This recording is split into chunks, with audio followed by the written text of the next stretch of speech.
Labay. So, hello everyone, it's me again, Helen. So, for today's video is nandito nga kami ngayon sa Mugna. Niyaya nga kami ni Bayaw na mamasyal muna daw kami dito. Kaya for the go ang lola nyo. So, ang una nga naming pinuntahan agad ay ang mga kabayo. Kasi panay sabi ng mga bata na sasakay daw sila ng horse. Kaya for the go. Unang-unang bumungad talaga sa akin ay itong Ferris wheel. Last sakay ko pala nito ay 6 years old pa ako. Kaya nakakamiss talagang maging bata. Yung bang walang iniisip na problema. At hindi ko nga makalimutan nung after ko sumakay ng ganito ay naihiya ko.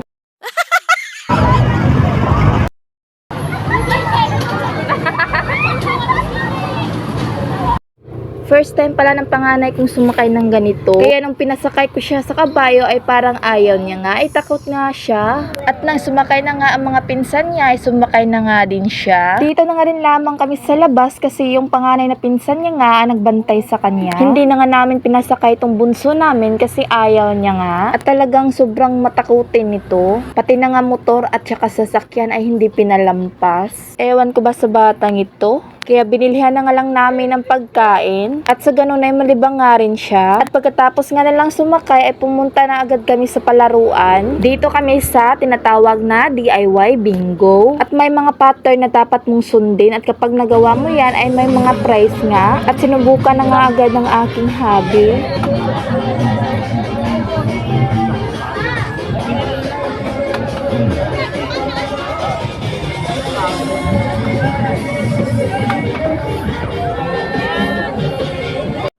Unang hagis pa lang ay bagsak agad. Di pa rin siya bumigay kahit alam na niyang wala ng pag-asa. Napakahirap naman talagang gawin ang larong ito. At pagkatapos nga namin doon ay nakita nga namin si Batman na pagod na. Last year, ito nga ang biking ang pinaka-trending nga rides. At nakasakay nga ako nito year 2019. At pagkatapos nga namin doon, ay lumipat na nga kami sa iba pang palaruan. Kaya for the go, pak, ganun. Dito nga kami sa color pero hindi nga kami tumaya.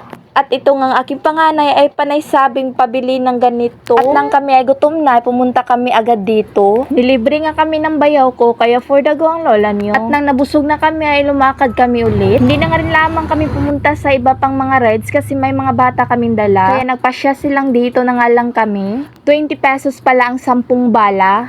Medyo nag-enjoy naman sila sa kanilang ginagawa. Kaya, for the go. Alam nyo, napakahirap talaga magdala ng mga bata dito sa Mugna kasi hindi mo talaga mai-enjoy lahat ng mga display dito. Kasi napakarami naman talagang tao.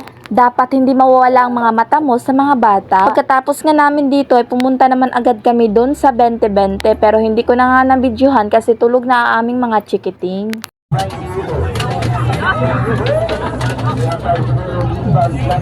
At ito na nga, exciting part. Ito ang pinaka-trending na rides ngayon dito sa Mugna. Napakataas talaga ang pila nito. Sa halagang 100 ay makikita mo na talaga ang kamatayan. Charot lang. Siguro pag akong sumakay nito, naku po, ewan ko lang talaga. Kaya sa mga gustong sumakay dyan, try nyo na to.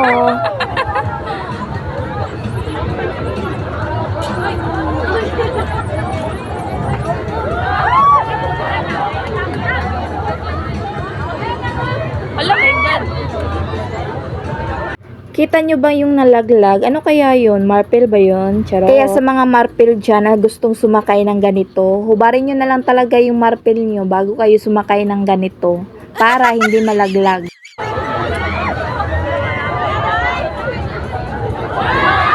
Hala, Diyos! Hala, giat!